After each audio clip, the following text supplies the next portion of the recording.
what's up, everybody, and welcome in. This is FST. It's Fantasy Sports Today. My name's Matt Striker. His name is Joe Pisapia, and this is the place. For those that want to dominate, whether it be season-long fantasy, straight-up wagering, we've got you covered. Quick reminder, if you're new to the show or just lapsed, at SportsGrid, at SportsGrid TV. Those are our social media handles. We want to hear from you, and I'm pretty sure you got some things that you want to say to us. Joey P., the author of the Fantasy Black Book, come on in, my friend. What you've done with the Fantasy Black Book has changed the way people are winning at fantasy sports and wagering. So on behalf of the community, thank you. With that said, though, we got to put your feet to the fire. Here we go. Let's earn our money, my man. Are you ready?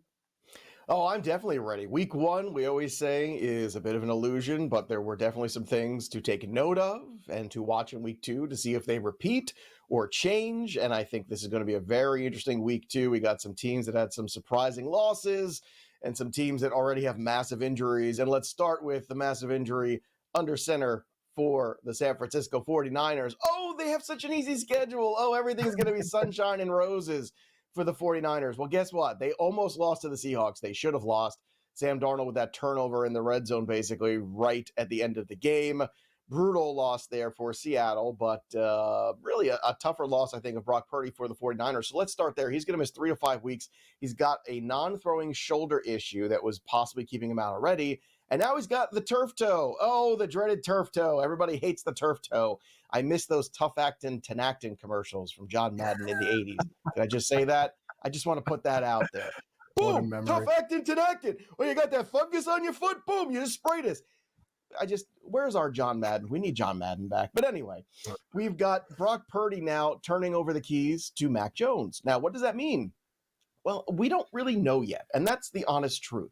So, sure, Ricky Pearsall is a guy you start. Sure, we're already missing George Kittle out of this offense, so there's a little bit of a deficit there. Yeah, Christian McCaffrey, expect a lot of him. And, of course, it's a good matchup against the Saints, not a great football team. So you still throw all your Pearsalls and your CMCs and your Jawan Jennings probably out there, too, and you probably just hold your breath. And remember, Kyle Shanahan wanted Mac Jones back in the day for this offense anyway in the draft. He didn't get Mac Jones, so it's kind of interesting how all things come back around. So I think Mac Jones is capable. We saw him even last year with the Jags in the start be more than capable. But again, it's a different offense, different scenario, so this is one to keep an eye on, Matt. All right. Good analysis. Absolutely. But I'm with you there. I think you have a big day for CMC, and those managers will certainly rejoice. All right. A trade was made. It may have flown under the radar, but it has a lot of fantasy and wagering implications. Jacksonville moves Tank Bigsby to Philadelphia. I imagine he'll have to compete to back up Saquon Barkley, but it clears the path for Travis Etienne, but it also establishes Tootin as that change of pace back. Talk to us.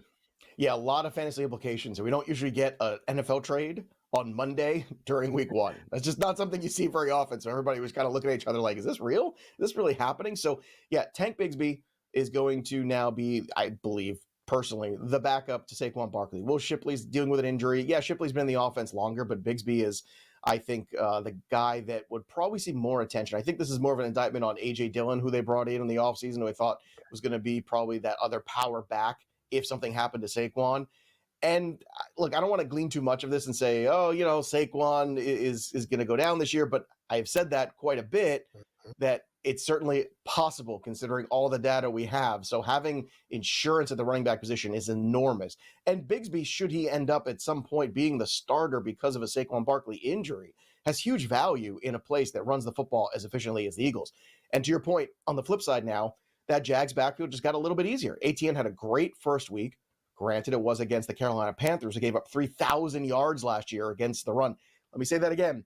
3,000 yards against the rush last year. Bashal Tootin will work a lot too.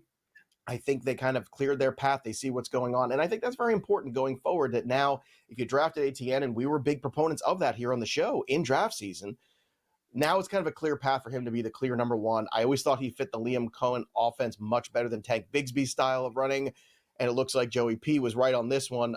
Also in the news, Tyreek Hill, domestic violence allegations circling back around. Look, we've been around this block before with Tyreek Hill. The Dolphins look like an absolute dumpster fire in week 1, and I don't know how it's going to get better necessarily. We'll see against the Patriots today, but they just absolutely look like an awful, unprepared football team in week 1. Tyreek Hill, there were rumors about being traded. I don't think these allegations are going to help that in terms of getting any value back or any team wanting to take him on. God forbid there's more discipline to face from the league. And speaking of discipline from the league, boy, I wish I couldn't make this transition so easily in the NFL shows. But Quinshon Judkins is back, and he is going to be playing today. Not only back in practice, but also playing. The question is, how much will he play in this game? You've got Jerome Ford. You've got Dylan Sampson, who had 8 catches and looked great. They're playing a Ravens team today where they're double-digit underdogs. I like the Browns in this game to keep it closer than that personally. It's in-division game. Joe Flacco, his first game back in Baltimore as well, and probably his last game playing there, you would imagine. Although, I think for us guys in our 40s, we kind of like seeing Joe Flacco play football, don't we, Matt? Let's be honest.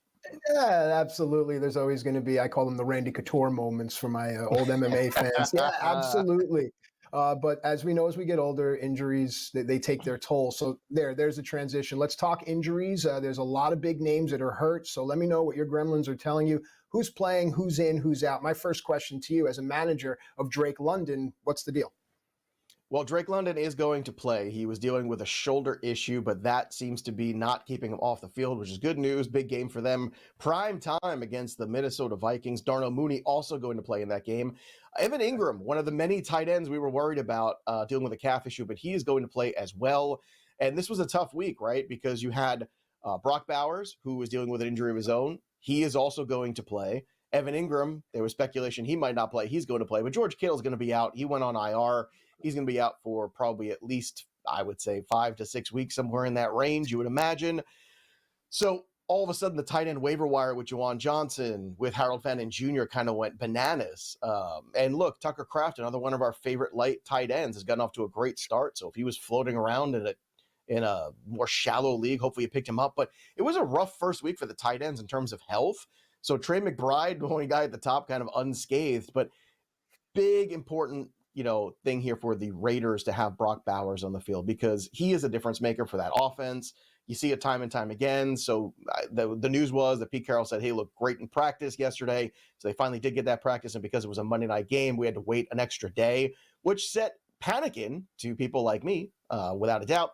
And of course, you had Xavier Worthy, who was returning to practice unbelievably after that separated shoulder, but he is not going to play. That's no surprise. Big matchup today, and now the Chiefs are not only down Rashee Rice, but also Xavier Worthy. Matt, how do you think that's going to affect the Chiefs as they take on the Eagles? And last time we saw these two teams match up, it was a pretty one-sided affair. Well, it's a great question to ask, especially as a lot of people are probably chasing losses going into week 2 as wagerers. I like when football gets back to basics. We talked about it, what could happen here with San Francisco. Let's talk about what can happen here with Kansas City. The basics for this team are Patrick Mahomes and Travis Kelce all day, every day. You can add in a running game as well, but that's what I expect to see when you have all those other question marks. But I'd also look into who's replacing these wide receivers, because someone's going to catch a big play. Joe? Yeah, look, Hollywood Brown was a big guy picked up the waiver wire, but don't be shocked if Juju Smith-Schuster gets involved today. It's going to be all hands on deck against the Eagles, because Chiefs don't want to start off 0-2, but if only some handsome bald man told you that every single year when a team loses the Super Bowl, things don't go well the next year. Well, we've gotten off to a rip-roaring start. We've got a loss, and now we've got even more loss going around. Speaking of loss, Austin Eckler will be out for the rest of the year with a torn Achilles, terrible non-contact injury. Austin Eckler, just a great guy in the fantasy community too, goes on all the fantasy shows for years, and we just love him. And shout out to him. It's going to be tough for him to come back from this. Running backs at that age, especially running backs just period, tend to not come back from that injury. So we'll see what happens. More FST when we return.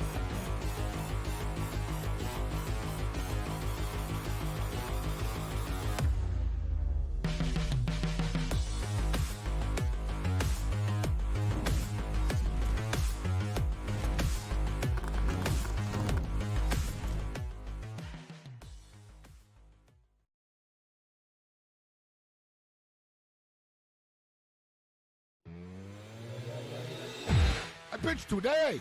It's like 5 in the morning. We hammer it. He tells everyone, listen, I'm telling you guys, Esteban Loaiza is in no condition to pitch tonight. We all hammer it. We bet against the Toronto Blue Jays. We even went to the went to the game, Scott, even. Esteban Loaiza, word of no lie, bro. He threw like 8 innings, a one-hit ball. In-game live, only on SportsGrid. I needed a mental break when the season was over. Like, because it's a lot. It's a lot. You get tired of training. But, man, I never get tired of playing golf. I love it. I mean, every course is different. Every day is different. And like, some days you're like, oh, I got this. I got it. Then you go out there and shoot a 95 the next day. I'm like, damn. The Smiley Show, only on SportsGrid. Quarterback or coach has to answer for it. Right. Goff, Campbell. Listen, I'm not firing Dan Campbell already.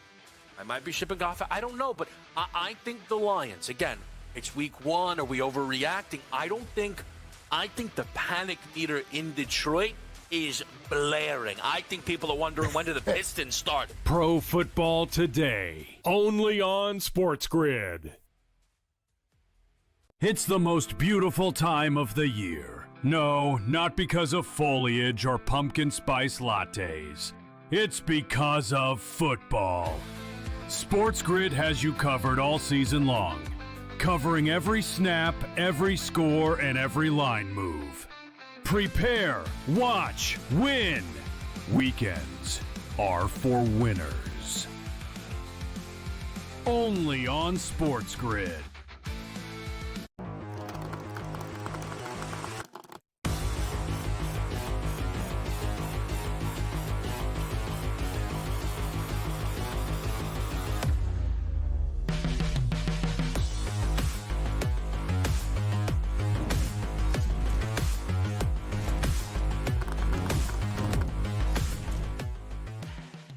All right, welcome back into FST Fantasy Sports today. Matt and Joe with you here, an entire crew behind the glass. I want to thank Tommy Guns and Jake the Snake for making the show happen. I want to thank all of you as well. And remember, we want to hear from you at SportsGrid, at SportsGrid TV. Those are our social media handles. When addressing me, be nice. When addressing Joe, he has much thicker skin. Say whatever you want. It's time now for Fantasy Over Under, Joe. Well, listen, a lot of people get super passionate, but that's okay. Fantasy Over Under is a very important segment because this is where, at least for me, I know I make my money, and it's finding these players, finding these situations, and then attacking. So here we go. It's pretty simple, just like we said, over or under. We'll start with James Conner. Over or under 59.5 rushing yards. Will he go over or under, and why? Well, I want to first hold myself accountable, because that's a dying you in this fashion day and here age? in this world. I know. Who are you? So 2-2 last week, missed one by just a couple yards. The other two were correct. And the one that was wrong was horribly wrong. And it was Ken Walker. And I think that was probably the biggest stunner of all last week was, hey, is Ken Walker not healthy? And this is one of the problems, right? We don't get a lot of great injury updates. So for those of you who are, Kenneth Walker managers, I am not one of them in my 12 leagues that I'm in this year. Right. I am not one of those people. I have 0 shares, but I was even shocked. I thought this was a great matchup for him, great opportunity. Let's run the ball against the 49ers. And you saw a lot more Zach Charbonnet. Now, what do we see today? I don't know. But the reason I'm bringing up that Walker conversation is also because I think it matters with this Conner conversation. Now, they are playing a team in the Carolina Panthers that gave up 200 yards on the ground last week, gave up 3,000 last year. They have not fixed this issue at all. So is week 1 just a week where we see a lot of running backs work in tandems because everybody's not quite up to speed and the starter will be the starter in week 2 and things will get back to more like we think? Or are we going to see some changes of leadership in this backfield? Now, we saw James Conner last week work, but we also saw Trey Benson work a lot too. And Benson was the more explosive back. However, James Conner is still the number 1 guy. 59.5 rushing yards. I would still take the over here from a fantasy perspective. I do want to mention this though. If you're looking right now in some of those lines, some of those spots, it's higher than that. It's in the 60s, really? Almost 69 in some spots. If you can't find it at the 59 or the 61 anymore at your book, I would look at the Trey Benson one instead that's over 34.5. Why? Because he had one big explosive run last week. Again, one big explosive run can get you the big chunk of this. And if they work in a tandem again, then Trey Benson probably will go over this as well. So the Carolina Panthers are the gift that keeps on giving on the ground. Understand that. I would still go back to the well. It's week 2. Let's not overreact to week 1. But this is definitely a backfield like Seattle that you have to pay close attention to see if maybe they're starting to pivot to a different way, a different back to be the quote-unquote lead guy. Great advice and great strategy. Thank you so much. Let's keep it going. The next name is Jahmyr Gibbs. The number is 98.5 rushing and receiving yards. So 98.5 all-purpose yards, over or under for Jahmyr Gibbs, and why? Well, I'm giving myself some outs on this one, right? Because if it's on the ground, if it's the explosive catch, right, where he has that catch and the run after, can he get 100 all-purpose yards? I think he can. And I think you're going to see a lot of him. Now, this is a really important game. There's a couple bounce-back scenarios here. I think the Broncos need to bounce back. Somehow they found themselves in a week 1 trap game where they didn't take the Titans seriously and almost bit them in the ass. And I think they're going to take it out on the Colts. I'm sure all week, they had Sean Payton had players, vomiting in trash cans saying, are you going to lose to the Colts now? You almost lost to the Titans. What the hell's going on with you guys? And the Titans were ready to play. And the same thing, I think, last week, too. I kept talking about you lose a defensive coordinator, you lose an offensive coordinator, you lose the passing game coordinator, all in the same offseason, and without even getting to a Super Bowl. I think it was going to hurt the Lions. And I think it showed in week 1. Now, the Packers are a pretty good team. I think we also saw that after Thursday night. But at the same time, I think the Detroit Lions bounce back this week. They get it home. Ben Johnson comes to town with the Bears team that has massive issues, I think. Look, the defense, I think, is better than people give him credit for. That secondary is banged up. That is one thing I will put out there. Caleb Williams still has the same issues that I've been talking about for years, since going back to the Notre Dame game against USC. He doesn't see the field. These spectacular plays that he makes where he runs around forever, it's not because he's so athletic and it's so amazing. It's because he can't see the progressions. He can't read the defenses. So he has to rely on his athleticism to get out of the pocket and somehow make a play. And you know what? You can't do that all the time. And the Detroit Lions defense, I think getting back at home along with that offense, Jared Goff inside, everything changes this week. And I think Jahmyr Gibbs, the focal point of that offense. And I don't love the Lions all year, but the Lions losing to Ben Johnson in their building, week 2, home opener with that crowd, I just don't see that happening either. So give me Gibbs on the over. He's getting warmed up, folks. He's Joey P, Joe Pisapia. This is FST Fantasy Sports Today. Let's keep it going because the Cowboys fans are listening. CeeDee Lamb, over under 76.5 receiving yards. Why? Well, this is an easy one. It's an over for me. I think you saw a lot of good things there with Dak Prescott back under center and healthy, and there were a couple missed opportunities. And I think CeeDee Lamb at home, they will bounce back from that. I think this is a great opportunity to get back on track, beat up a Giants team here that looked really lackluster week 1. That offensive line is not good. Once again, I don't think they're going to replace Russell Wilson until Thomas is 100% healthy. But I think CeeDee Lamb bounces back with a big game here. Pickens could also have a big day, too. I'd look for the overs on him. But I'm going to focus on Lamb. Let's get CeeDee Lamb working, and I think bouncing back from what he recognizes as some missed opportunities on the home opener. All right, and then, Joe, you'll take us to the break, stretch our legs here. I want you to talk a little bit about Aaron Rodgers, arguably your favorite quarterback in all of NFL history. Over under 232.5 passing yards. What says you, Joseph? Can I just say overrated? I don't know. Look, Aaron Rodgers lives for this stuff last week. I want to stick it to the Jets because the Jets wronged me. Oh, it's the personal affliction of Aaron Rodgers. Oh, my God, my safe space, Aaron Rodgers. I hope everything is great for him. But here's the thing. I came out of that game, and despite the fact that the Steelers, and I watched that entire game, despite the fact that the Steelers won, I thought the Jets' improvement looked marked. I thought Justin Fields looked really good. His connectivity just right out of Ohio State again with Garrett Wilson. I thought the defense at times played very well. There were some things they've got to clean up. But all in all, you could see it going in a different direction. The defense for the Steelers did not look good. They looked old, and they looked like they were a unit that didn't gel together. The offensive line did not look good. Aaron Rodgers got lit up in a lot of those situations. He got sacked a ton. And it only takes one of those sacks to knock him out of this game. 232.5, I think, is just a high number here. I think you get back home, you run the football more, and I think that's really probably where we're going to see the Pittsburgh Steelers. I don't see much of a shootout here. Seattle defense, very good. They held the San Francisco 49ers under 20 last week.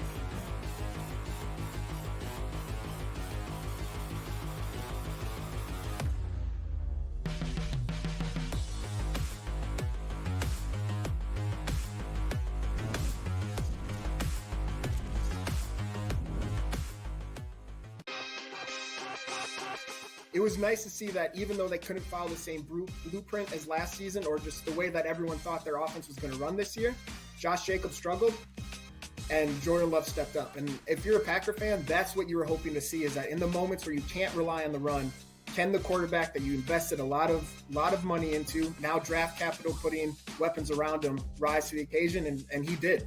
Game time decisions. Only on SportsGrid. There's a little bit of a kerfluffle earlier today when there's an exception taken to a punt that wasn't given, and just the reactions were pretty unilateral from both sides of like, hey, that's not behavior that we're going to tolerate at this type of competition. Can you talk to me about kerfluffle again? Can you run that word back? I've never heard that word before. The Smiley Show. Only on SportsGrid.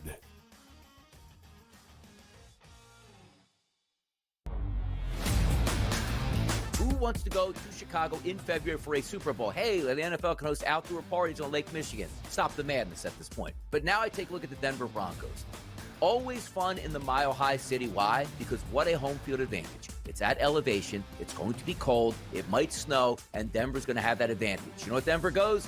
We're going to build a world-class facility that's going to be a dome. The Early Line. Only on SportsGrid. It's the most beautiful time of the year. No, not because of foliage or pumpkin spice lattes. It's because of football. SportsGrid has you covered all season long, covering every snap, every score, and every line move. Prepare, watch, win. Weekends are for winners. Only on SportsGrid.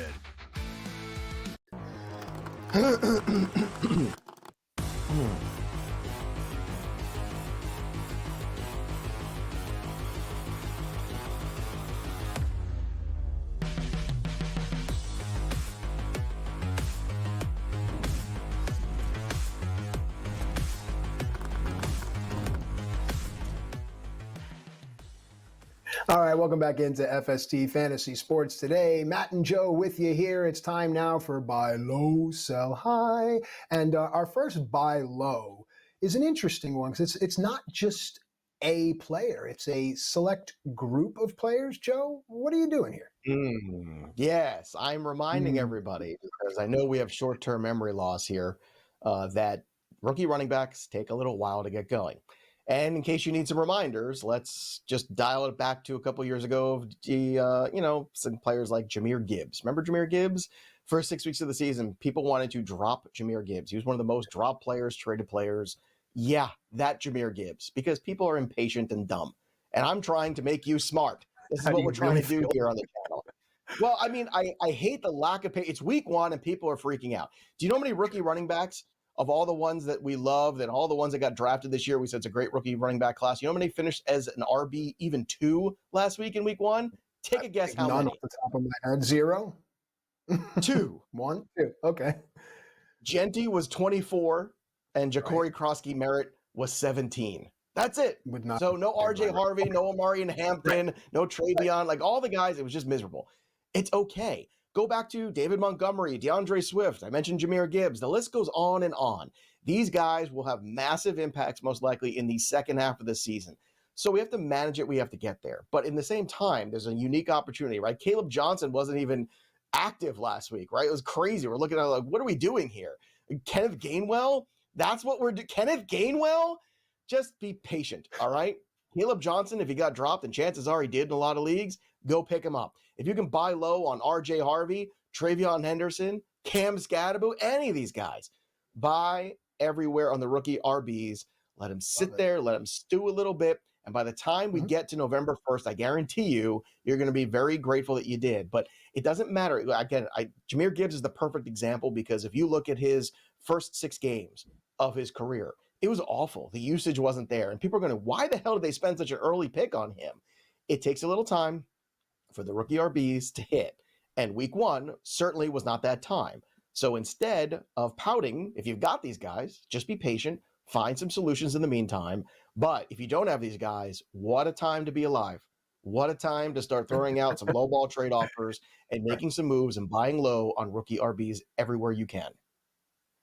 Joe, you bring up a great point. We live in a knee-jerk reactionary society, but what we're seeing is like people's minds, their intelligence is just being diluted. Don't be one of those people. I just want to stamp what Joe's saying here. There's this rush to do everything and to judge and get your fingerprint on it, and then it's yesterday's news and you move on. That's not how we win. All right, let's talk about selling high. Is there a sell high candidate? Maybe you can keep it in the running back realm. Yeah, it's Aaron Jones Sr., and this is a tough one because I don't think he's got no value. He does, but one of the biggest takeaways I had from week one, where I don't think it was an illusion because I thought it anyway, and the Vikings kind of told me it too when they brought in Jordan Mason, was that they're a little worried about Aaron Jones at his age. He did not look like the most explosive guy. You look at the stat line, you see the touchdown catch, it was a great moment. Okay, he's probably still going to get you some fantasy points, but Jordan Mason looked by far to be the more explosive guy, the tougher guy, the more physical runner at this stage in his career. And I think there was a reason the Vikings went out and made that move. I think it was a very savvy move, an organization getting out ahead of things and being proactive instead of reactive, which is why the Vikings, I think, are still my pick to win that division this year. I'm still sticking with that. I know the Packers look terrific. We'll see when they all meet up. But to me, I think this is one of those where, Aaron Jones has a lot of track record. Aaron Jones has a lot of mileage on him. And at the same time, I think there's a lot of teams that are desperate for RBs. Let's say Aaron Jones is your third running back and you love what you have in front of him, I would take a rookie. I would take an Omarion Hampton and something else for Aaron Jones. If people are panicking, someone's panicking about Travion Henderson, you can get Aaron Jones for Travion Henderson. I would do that. So again, I think it's one of those things where you see with your eyes what's going on. The box score can be a little bit of an outlier sometimes. And just to go back to Jahmyr Gibbs for a second, let me read some of these game logs for you in his rookie season, okay? Jahmyr Gibbs, 7 carries, 42 yards. People going, okay, maybe things will be right. Then 7 carries for 17 yards. Then he had an 8 for 40, and people are going, what the hell are we doing with this guy? It wasn't until we got into October where things really started to pop. The guy didn't have a touchdown for the first 4 weeks of the season, period. So again, patience when it comes to these rookie RBs. Okay, it's not going to happen right away. Even Ashton Genty, I know a lot of people who spent first-round draft capital on him are going, what the hell? What did I just see out there? Relax, take a deep breath. It's a long season, right? We got a lot more football to go. And we've got a lot more show to go, too. We've got Start Sit when we come back. Don't go anywhere. More FST right after this.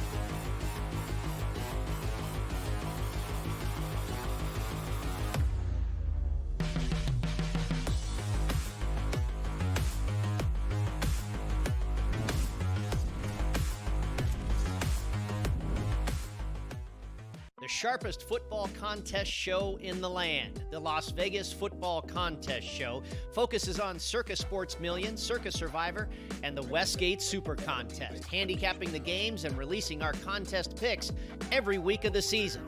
With 2 former Super Contest winners, Brady Cannon and James Salinas, a former NFL player, Mike Pritchard, and over $1 million in contest prize money won combined, the Las Vegas Football Contest Show will have you prepared this season like none other.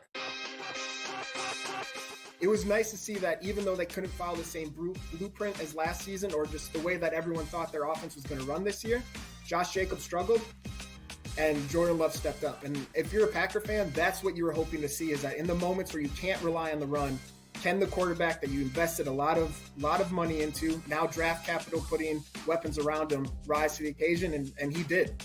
Game time decisions, only on SportsGrid. When the game is on the line and provide the kill shot to knock out an opponent. It's like they're afraid to put the Buffalo Bills away. The safer call was giving it to Derrick Henry and giving it to Lamar Jackson on the ground, as opposed to putting it in your MVP's hands and allowing him to make plays in the passing attack. I just don't understand it. Pro Football Today, only on SportsGrid. They trade Marina Mabry, then they turn around, and then obviously they fire Teresa Weatherspoon, and it's been a hot mess. You go and, draft Cardozo and Reese, basically 2 of the same player, meaning bigs that can't step out and shoot. So it's a little bit of a clown show when you talk about the Chicago Sky. Betting above the rim, only on SportsGrid.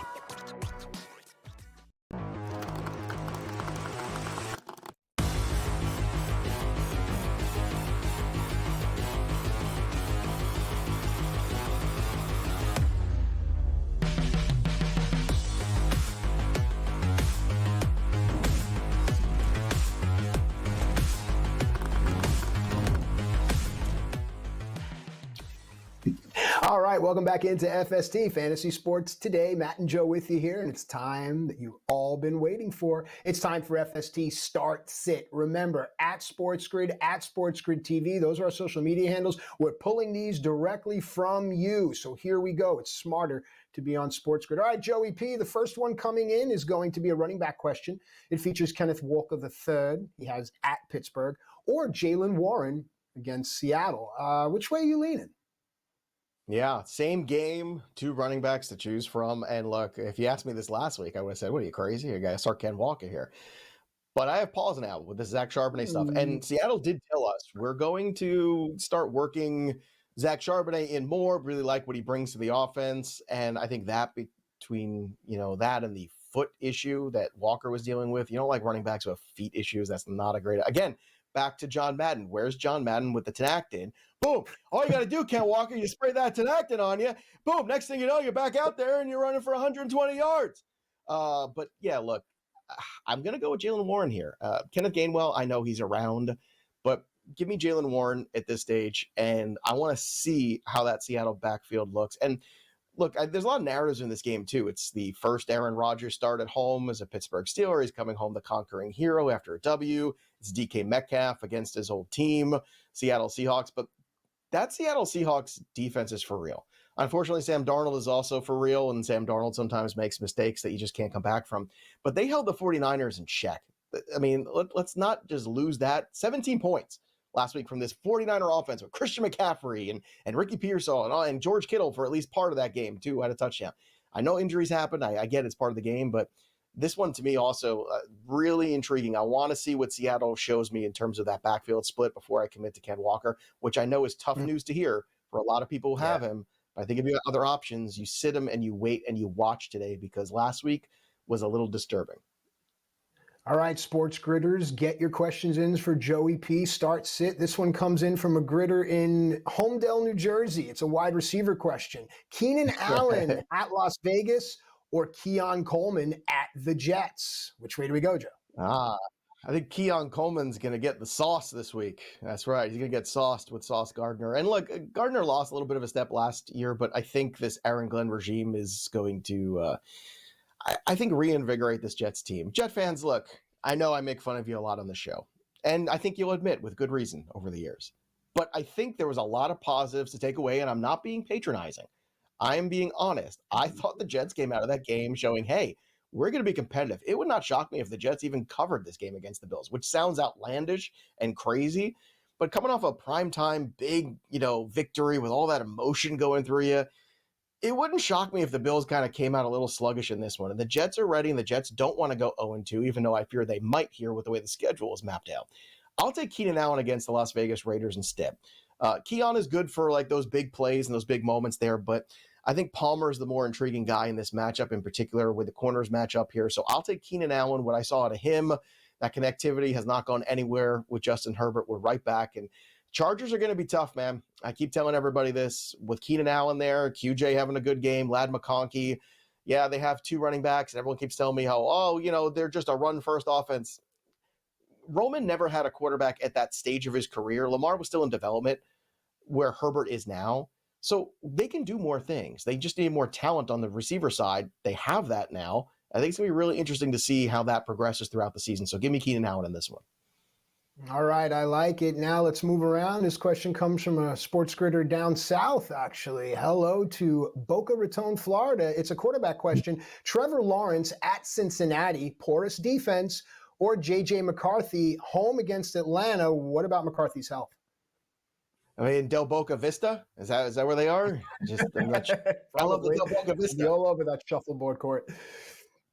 Look, I really liked what I saw of J.J. McCarthy. I picked the Vikings on the Betting Pro shows during the week, and I stuck with it. It was my first instinct. It was the right instinct. And somehow throughout that whole game, even though McCarthy, even when he threw the pick six, I was like, I feel like the kid's going to find a way to figure it out. And he did. And everything in my being wants to take J.J. McCarthy here. Can you imagine back-to-back primetime games for this kid to open up his NFL career, right? Yeah, his debut last week on Monday, and now Sunday Night Football this week. I mean, it's amazing. Like, the energy of this kid is infectious. But I'm going to take Trevor Lawrence here. And I'm going to take Trevor Lawrence because of that Bengals defense that's frankly no good. I'm sure, speaking of bounce backs, I look for the Bengals to bounce back. If this one isn't an over, I'll eat my hat. I'd be shocked if we didn't go over here, but the way these defenses are. But I think that Trevor Lawrence has shown you that he is capable against Cincinnati Bengals defense. I like this matchup. So JJ is very tempting, especially because I know he likes to run around a little bit. I think JJ is going to be just fine. And I think that was a really tough first start for him of his career, having not played football in a year. In a year, he hadn't played a down of football. Yeah, there were some rough patches there in the first half, but the coach didn't let go of him. His teammates didn't let go of him. Everybody lifted him up, held him there. And guess what? He held them up to a win, and that's terrific. And that's why Kevin O'Connell is one of the most underrated, underappreciated coaches in the NFL. Joe said, "I'll eat my hat," which I think is like a 1950s reference. And normally I don't root for you to fail, that's what I do. Please don't let what Joe said happen, because I think Joe eating a hat would be great television next week. Thank you so much, Lord. All right, we take this next question from a sports gridder out in Duluth, Minnesota. It's a tight end question. Jake Ferguson has the Giants at home, or Hunter Henry at Miami. What do you say, Joe? Okay. This one is, again, just chasing touchdowns for me. And I think when I talked about Lamb and I talked about Pickens, look, both these guys have good touchdown equity. I'm going to go with Hunter Henry in this one because that Miami defense is so bad. That offensive line is not much better. But, oh, my God, the defense of the Miami Dolphins is bad. And I think Mike McDaniel has officially lost control. I was saying that I think he would get fired at the bye week. I don't think he's going to make it to the bye week. I don't know if he's going to make it out of September at this point, too. I think things are really coming apart. And we talked about this in the offseason shows, right? I said I had it on good authority from an insider that I trust very much, who's been doing this a long time, that said, stay away from the Dolphins. No matter how tempting they are, just stay away from them because this team is falling apart at the seams. They have no discipline. They have no preparation. They're not a good organization at this point. And so far after week one, it certainly looked like Daniel Jones looked like Peyton Manning last week. That cannot happen on any plane of any, I don't know what universe we're in, like different Marvel universes where things kind of break off, but the one where Daniel Jones was like Peyton Manning, that's what I can live in. The timeline is screwed. It's screwed. All right, moving around the country, we want to thank you guys so much. At SportsGrid, at SportsGrid TV, get involved in the conversation. Taking a question now from Scottsdale, Arizona. And it's a wide receiver question, and it's Keyshawn Boutte at the aforementioned Miami Dolphins, or is it Cooper Kupp at Pittsburgh? Joe, during the break, you were bemoaning Pittsburgh's defense, but what about their secondary particularly? Well, look, I don't know if it has to do with anything that just Cooper Kupp last week looked like the same guy that we've been seeing in recent Cooper Kupp era, which is not a guy you want to be playing. And again, 0 shares for myself. So this is not personal. This is just business. And Keyshawn Boutte, let me tell you about the Boutte for a moment, if I can. Last week, the end of the year, the Boutte was shaking his thing. The Boutte was doing his thing out there at the end of the season. And people didn't notice the Boutte. And in the offseason, how can you not notice the Boutte? I'm always looking for the Boutte. Everybody's looking for the Boutte. Well, you found the Boutte. We found him on the waiver wire this week because he was floating out there. When the Boutte's floating around the waiver wire, the discarded Boutte, and now the percentage of rostered Boutte has gone way up. And again, I'm going to come back to that same thing. That defense is no good in Miami. So I'm going to play Keyshawn Boutte. And the buzz coming out of camp was that he was kind of like the guy, but a lot of people thought, well, it's just because Diggs is working behind everybody else slow because of the injury. And that's probably still true. But we're talking about week 2. We're talking about getting a win. And I think Keyshawn Boutte is the pick that I want to go with here. Look, it sounds risky, but I don't think it is. I think continuing to roll Cooper Kupp out, who looks like a shell of what he used to be, I think that's the risk. We had another question, too, from the Twitter machine here, which was Nick Chubb or RJ Harvey. And this one was easy for me. Was RJ Harvey, let's not lose our process quite yet.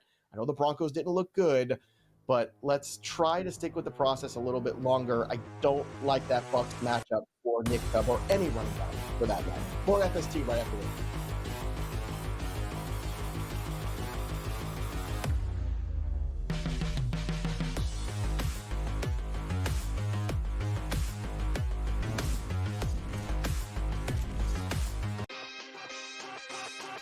It was nice to see that even though they couldn't follow the same blueprint as last season, or just the way that everyone thought their offense was going to run this year, Josh Jacobs struggled and Jordan Love stepped up. And if you're a Packer fan, that's what you were hoping to see, is that in the moments where you can't rely on the run, Can the quarterback that you invested a lot of money into, now draft capital, putting weapons around him, rise to the occasion? And he did.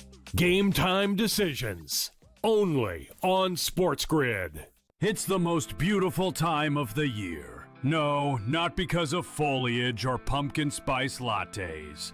It's because of football. SportsGrid has you covered all season long, covering every snap, every score, and every line move.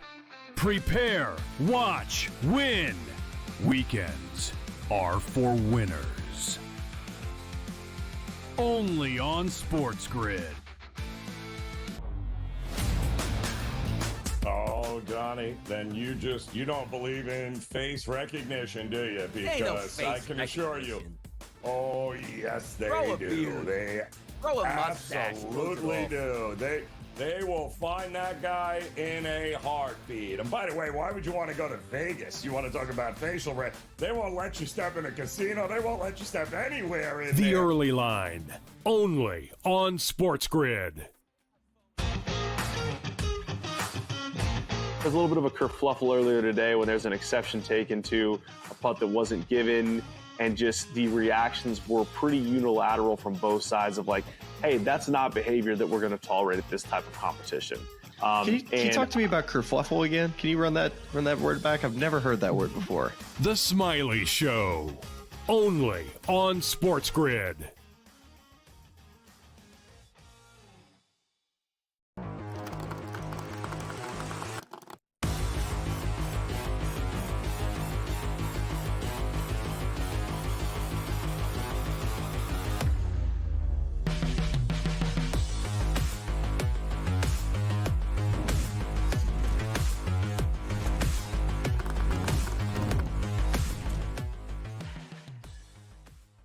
Okay, welcome back into FST Fantasy Sports today. Matt and Joe with you here, just having an absolutely great time, and we hope that your week 2 is just as fun. Great reaction to the previous segment at SportsGrid, at SportsGrid TV. Get involved. We're about to do waiver wire ads, but I want to address a question that came in on our social media feed. It was about Kayshon Boutte, and the question was, someone had wide receiver issues. They had too many. Where to play Boutte? So where would be the ideal place, Joe? Well, I think the ideal spot always is to flex the Boutte. You flex the Boutte, and I'll tell you why. Because the Boutte is volatile, right? Sometimes that Boutte is a little volatile, and what you want to do is you want to make sure you get the most out of the Boutte, but at the same time, the Boutte could hurt you, right? So it's less of a wide receiver 3 play and a little bit more of a flex play. That's the best way to play the Boutte in week 2. Gosh, folks, sports gritters out there, we love you. You come up with the best questions. They're so innocent, but then I put them in the lap of Joey P, and they just become this. Well, when you put the Boutte in the lap, Matt, this is what happens sometimes. There he goes again. In the lap I hope everyone is smiling right now. My face is hurting from smiling. Let's go to the waiver wire ads. We're taking your questions at SportsGrid, at SportsGrid TV. Folks are asking for a running back that is available in over half of their leagues. Who do you got? All right, look, I recognize that this is a higher rung one. So before the Brads and the Chads come after me on the social media, understand that some people play in 10-team leagues and not everybody's raw. And I'll tell you why, because if you look at the roster percentage and the consensus of Fantasy Pros, he's still just 52% rostered, which is absurd. He should be 100% rostered at this point, but it's Trey Benson of the Cardinals. Now, look, this also means that Trey Benson is a trade target. After today against the Carolina Panthers, he might not be somebody you can make a deal for. Trey Benson, when he was drafted, I remember LaDainian Tomlinson said, this is my favorite back in the draft. And when somebody like LaDainian Tomlinson says something about a running back, it sticks in my brain. And Trey Benson is in a situation here where it's a great matchup today. He's a plug-and-play flex guy. He is somebody that you could see at some point the backfield turning away from James Conner via injury or maybe just play to Trey Benson at some point. But again, the fact that he's just 52% rostered is kind of absurd. So for the casuals in the normie leagues out there, he might be a guy that you could pick up today, not only pick up, but also play. And I understand he is rostered in a lot more of the sharper leagues, as he should be. That's why you're in sharper leagues or 12-team leagues. But in those more shallow ones, even a 10-team league, Benson is a guy that should not be without a roster. All right, fair enough. And actually, the reactions are pouring in here. Okay, so folks, the ones that we do remaining here, we'll try very hard to find guys that are available in at the very least 7 out of 10 of your leagues. So next question coming in is about a wide receiver. Is there a wide receiver that's available in about 7 or 8 out of 10 leagues? Yeah, it's Josh Palmer, who's rostered in just 23% of leagues currently. So Josh Palmer is a guy that you can pick up and I think play today. Again, another streaming waiver wire guy. And I mentioned why, because Keon Coleman's going to get Sauce Gardner today. So yeah, Keon Coleman's still capable of having that one big play, but I think if you're looking for a way to make some money on this, how about the under on the 3.5 catches for Keon Coleman? I don't think he can get there. I really don't, not with Sauce. So there's an opportunity here for Josh Palmer to ball out. There's even some Dalton Kincaid possibilities here. So keep a close eye on that. And the fact that Josh Palmer showed you some flashes with Josh Allen in training camp, in preseason, and now in week 1, I think that's good. It takes a little while for the timing to build between quarterback and new wide receiver. And Josh Palmer's a capable guy. Josh Palmer's problem has not always been his talent. You know, he's not an alpha dog wide receiver. The problem has been his health. And he's gotten these opportunities. And every time he's gotten an opportunity like this to kind of be a guy, he's gotten injured. And right now he's healthy. So let's take advantage of that. And again, available in almost 80% of leagues. That's a guy that should be rostered more as well. All right, you mentioned Dalton Kincaid, you mentioned tight end, and all of a sudden social media lit up. Everybody wants a tight end. So Joey P, give us a tight end. Give us someone that's going to be available in at least 7 out of 10 leagues. Who is it? Yeah, I think one of the buzziest guys this week is Harold Fannin Jr. of the Browns. And I'll tell you what, that's interesting about Fannin is this is a guy that set some records in college. This is a guy that was great, but he played at a small school. So what happens? People kind of ignore that and they say, well, you know, what's he going to do against real competition? And that always makes me laugh because then these guys go to the NFL and then they do it against real competition and then people still don't believe them. So I'm going to believe my eyes a little bit. I'm also going to pay attention to the lines. And I think this is where the cross-section of fantasy and wagering that we like to do on this program really exists, because you have an opportunity here where you're looking at this total, right? And you're seeing 11.5, you're seeing 12 in different books. So what does that tell you? It means Joe Flacco is going to have to throw the football. Don't you think Joe Flacco wants to go into Baltimore one last time and throw the football around a little bit? Because I do. And Harold Fannin might be one of those guys that you have to pay attention to. And with all the tight end injuries we've had and some of the less than thrilling tight end play, the fact that he's still available in 70% of leagues, I think is kind of crazy right now. So I would go ahead and roster him. Starting him is a little bit tougher. It depends on what's out there. I would start him maybe over a guy like Evan Ingram this week, who's still coming off an injury. That makes sense to me. I know people who have Njoku are terrified right now, as they should be, because Flacco was the Njoku guy back in the day. And now it looks like maybe he's become more of a Fannin guy than an Njoku guy, but it's only one game. However, Fannin is one of these guys that you might want to just pick up, plug on that bench, and see what happens in week 2, because maybe it's a trend, maybe it's a one-off. He could be this year's Isaiah Likely, where he just popped off in week 1 and then we didn't hear his crickets after that. Right.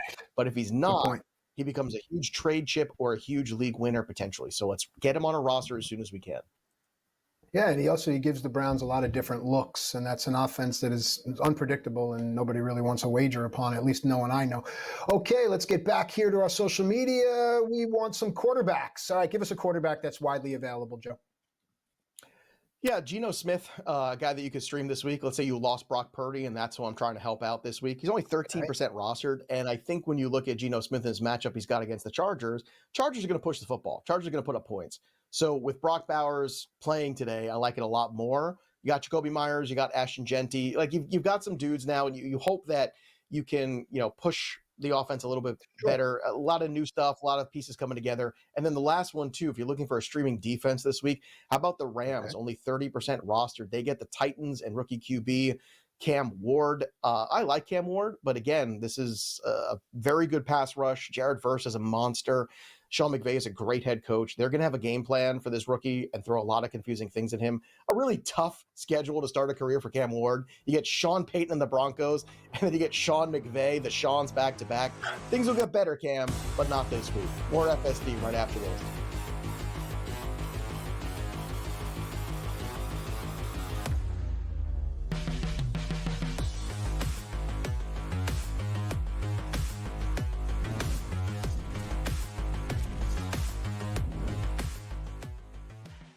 The sharpest football contest show in the land. The Las Vegas Football Contest Show focuses on Circa Sports Million, Circa Survivor, and the Westgate Super Contest, handicapping the games and releasing our contest picks every week of the season. With two former Super Contest winners, Brady Cannon and James Salinas, a former NFL player, Mike Pritchard, and over $1 million in contest prize money won combined, the Las Vegas Football Contest Show will have you prepared this season like none other. It's the most beautiful time of the year. No, not because of foliage or pumpkin spice lattes. It's because of football. SportsGrid has you covered all season long, covering every snap, every score, and every line move. Prepare, watch, win.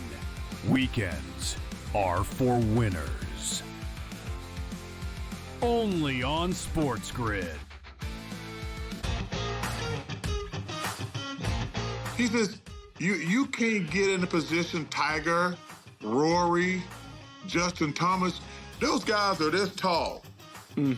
You're never gonna be as flexible as them. You got a lot more leverage and like you got a lot of more moving parts than those dudes. The Smiley Show, only on SportsGrid.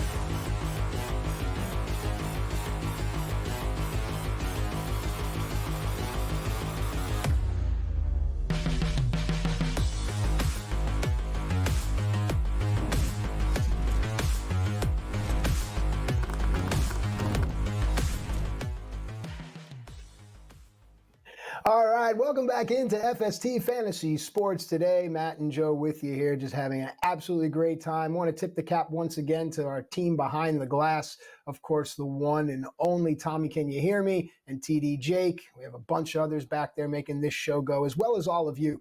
Folks, I say this each and every time.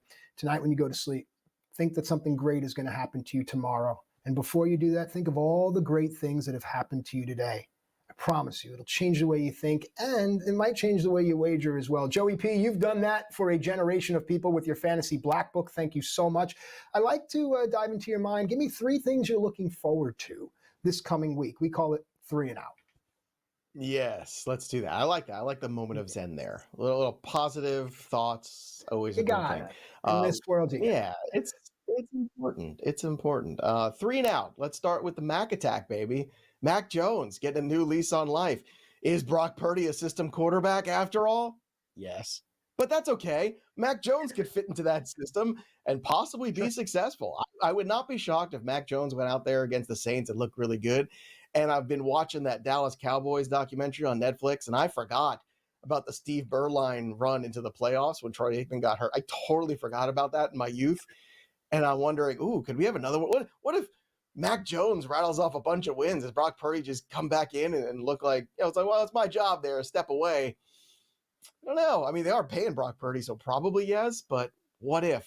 I like it. I'm the Loki of fantasy sports. I like chaos. I think it's fun. So we'll see. I would be starting Ricky Pearsall. If I had to start Ricky Pearsall, that's okay. As far as Juwan Jennings, I just don't know. Jennings seems to be more of a Purdy guy. I would feel better about Pearsall than Jennings. Of course, you're always starting Christian McCaffrey. Don't overthink it. But that's about it for me right now when it comes to the 49ers. Also, we got a home debut under center for J.J. McCarthy, Minnesota Vikings. Again, primetime J.J. It was just a really emotional, fun thing, unless you're a Bears fan, to watch on Monday Night Football. That was probably misery for you. But you're used to that, aren't you? I mean, come on. You're a Bears fan, you kind of know what you're getting into. J.J. McCarthy, however, is a very volatile, exciting young man, plays with a lot of heart, a lot of passion. People were saying, well, he's more of a game manager over in Michigan when they won a championship. You know who else they called a game manager? Just in case you forgot. They called the guy Joe Montana game manager when he played at Notre Dame. I'm not saying JJ is Joe Montana, but I'm saying JJ's got a lot of heart, a lot of spunk, a lot of fire, and I think that he's a fun quarterback to watch. So I want to watch him today. I want to watch him have a better first half too. He came out nervy, jumpy, had that pick six there, but he never gave up. And I think that's very important. I think you see a lot of young QBs will fold up the tents. And if you watch the body language while losing of J.J. McCarthy, as opposed to the body language in losing of Caleb Williams, who has been around the block now for a year, very telling who I want leading my football team. There you go. Also, bounce backs. It's bounce back season, week 2. That's what it's about. It's about looking at the Denver Broncos playing better football, the Detroit Lions playing better football. And we'll see. Are the Colts for real? You know, are the Browns going to keep it closer today? Everybody forgets. Last year, the Ravens started out 0-2. They lost the first game of the year, big emotional game, and they went home and they lost to the Las Vegas Raiders at home and started 0-2. Could that happen today? I don't know. Wow. One other bit of news, too, I want to throw at you, Matt. I just saw this quote here from Adam Schefter saying that the Giants have, quote, no sense of urgency with regards to their quarterback situation. How do you think that makes Giant fans feel? They have no sense of urgency. It's a great question. Now's the time for urgency, right? But we have to be careful. As bettors, I just want to put out the caveat. Don't chase your week 1 losses, folks. Please don't. Just look for some totals. Look at the weather. Try to look for some anytime touchdowns or maybe some props that you really feel confident about. But it's always the time for urgency, especially for a team like the New York Giants. I think that defense is something that can give Giants fans hope. And then if you get Dart under center, it's hope. And then if you can get Scatterboo out there and the whole building's going boo, it's hope. And as we know, hope works. So I'm with you on that. And my final thing I want to add before I let you take us home is, folks, don't forget there's still money to be made on baseball, right? While everyone's out there doing football, there's plenty of money to be made on baseball. Keep your eye on some of those lines as well during these next few days. Joe? Yeah, just keep betting against my Mets. It's just a lock. Just keep doing it. That too. But yeah, a lot. You got to watch the backfields today too. Let's see, was week 1 just the normal week 1 where we're splitting up the time because everybody's not up to speed 100% quite yet, or some of these backfields potentially turning to maybe guys you thought were the starter or not really the starter, and the backup is really the starter. A lot to decipher there, but that'll do it for us. However, the story of the game goes on. For Matt Striker, I'm Joey P. We'll see you next time, kids. Enjoy your fantasy football.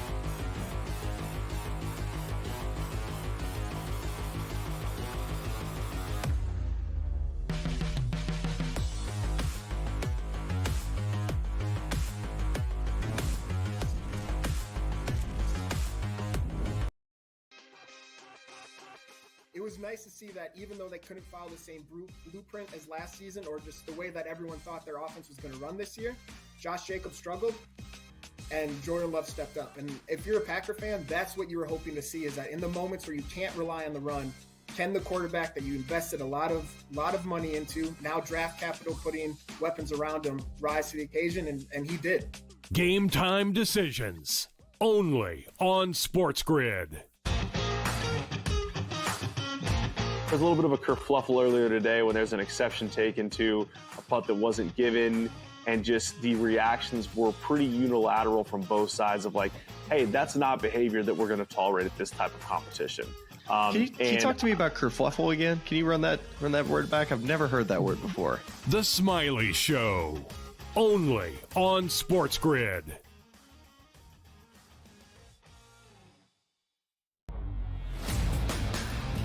Wants to go to Chicago in February for a Super Bowl. Hey, the NFL can host outdoor parties on Lake Michigan. Stop the madness at this point. But now I take a look at the Denver Broncos. Always fun in the Mile High City. Why? Because what a home field advantage. It's at elevation. It's going to be cold. It might snow, and Denver's going to have that advantage. You know what Denver goes? We're going to build a world-class facility that's going to be a dome. The Early Line, only on SportsGrid.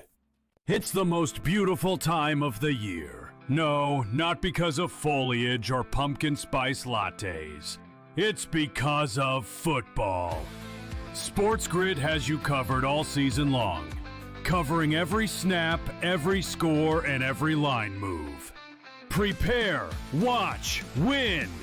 Weekends are for winners. Only on SportsGrid.